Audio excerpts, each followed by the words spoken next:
A British fort sat on a 30-foot mound, surrounded by sharpened spikes, with nothing but open ground for miles. In one night, Americans built the exact thing that broke it.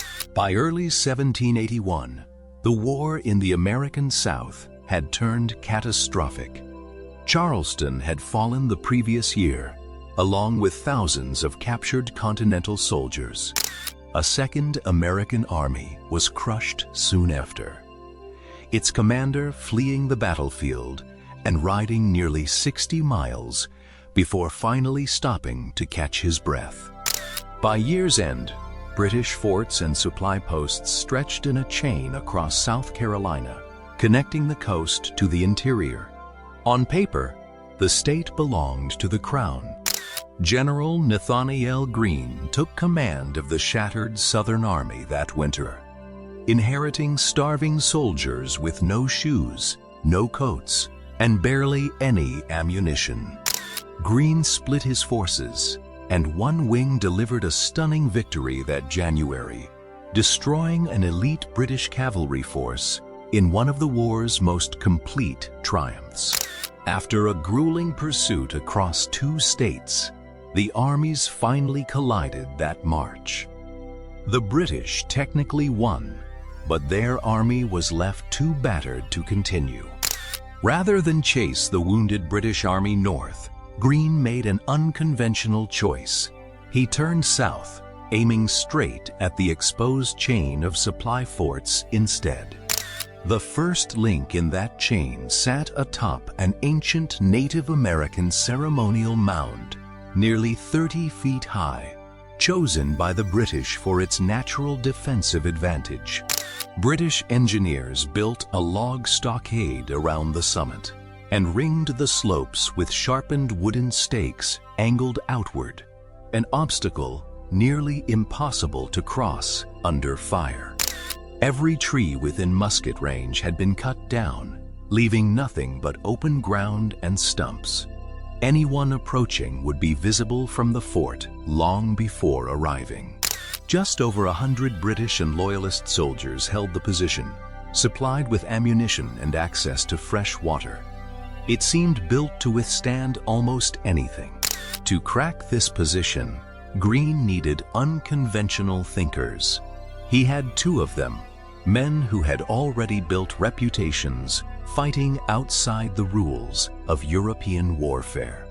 One had spent months striking British supply wagons and vanishing into the swamps before pursuers could react, earning a reputation that unnerved even elite cavalry commanders.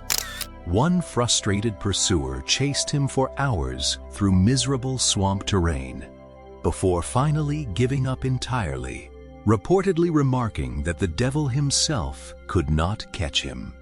The second commander came from a very different background, a formally trained officer whose daring raids had already earned him one of the war's rarest honors. He commanded his own mixed legion of cavalry and infantry, roughly 280 men strong, and Greene personally requested he bring them south to join the fight.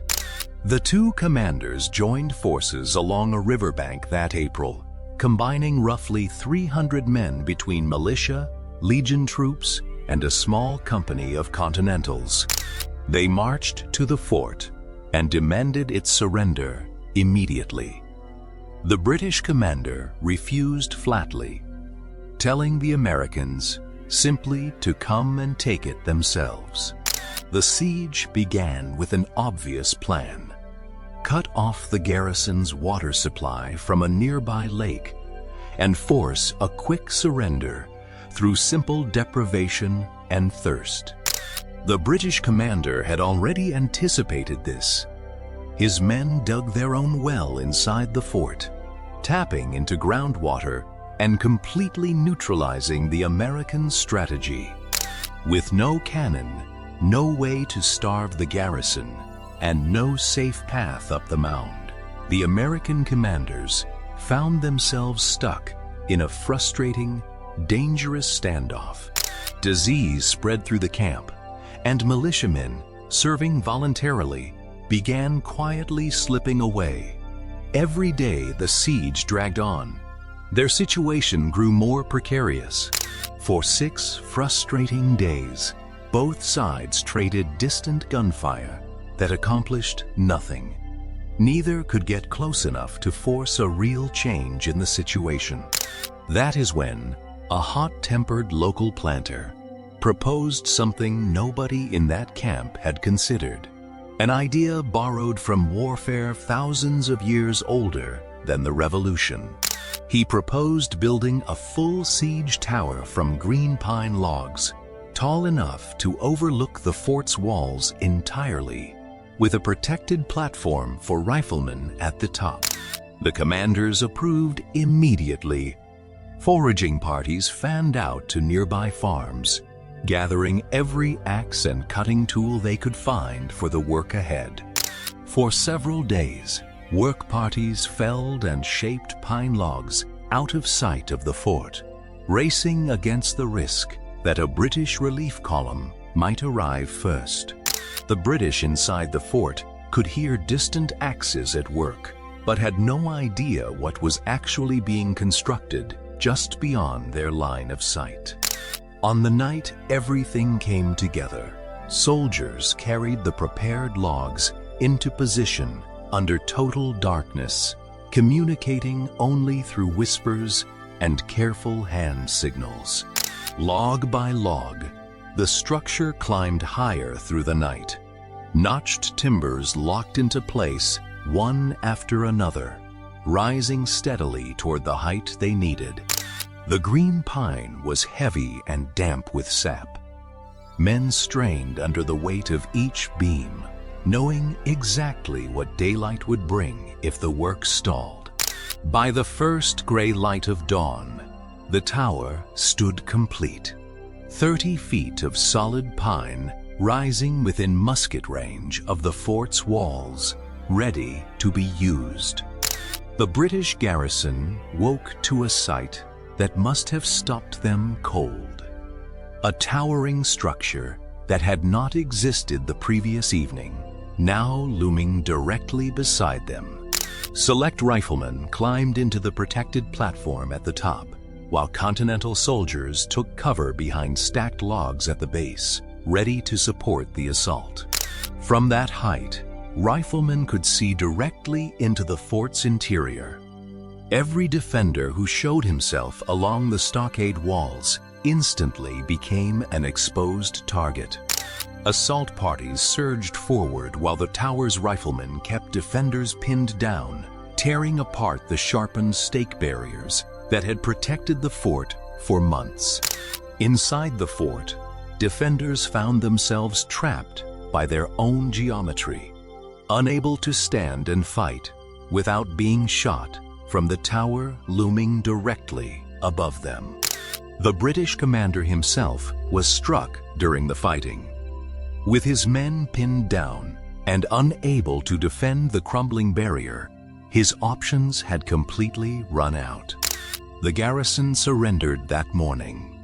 Every officer and soldier inside was captured, ending a fort that had seemed nearly untouchable just 24 hours earlier. American losses for the entire siege totaled only a handful of casualties. The fort itself was completely dismantled, so it could never again be used by British forces. Within hours, the American commanders moved on, already planning their next target. News of the fort's fall sent immediate shockwaves through British-held South Carolina. The loss broke a critical link in the supply chain connecting the coast to the interior. British forces could no longer safely move men and materiel along that route. The same tower tactic was used again successfully at other besieged forts later that year, becoming a recognized and named strategy still studied by historians today. The two commanders continued fighting side by side, capturing another fortified position weeks later, using flaming arrows to force a second dramatic British surrender. Post after post along the chain began falling. The British field commander at the interior stronghold eventually evacuated entirely, unable to sustain his position without supply.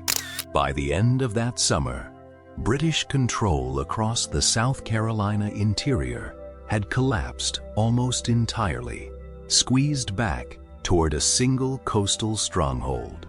One commander continued fighting until the British finally evacuated the region entirely, later serving in state government and helping draft his state's constitution.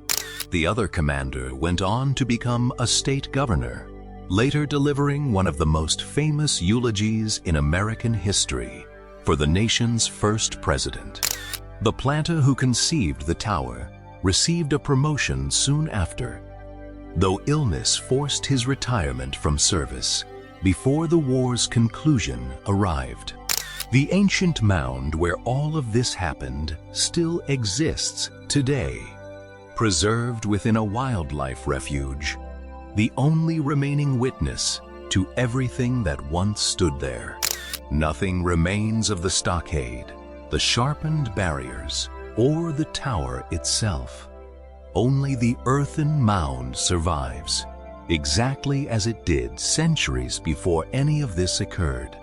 Military historians still study this improvised siege tactic today, a testament to solving an impossible problem using nothing but timber, elevation, and creative thinking. What made this moment remarkable wasn't overwhelming force. It was two commanders willing to reach back centuries for an idea nobody else in that army considered. This single overnight construction helped unravel an entire British supply network, contributing directly to the eventual collapse of royal authority across the entire state. The fortification built to protect its defenders became, almost overnight, the very structure that trapped them, with nowhere left to hide from what towered above. Few visitors driving past this quiet mound today realize they are looking at the exact spot where the tide of the Southern War genuinely began to turn. Not at a famous battlefield remembered in history books, but at a forgotten mound where a handful of men solved in one night what conventional armies couldn't. You did not need cannon to crack an untouchable fort. You needed height, disciplined riflemen, and someone willing to look at the problem from an entirely different angle.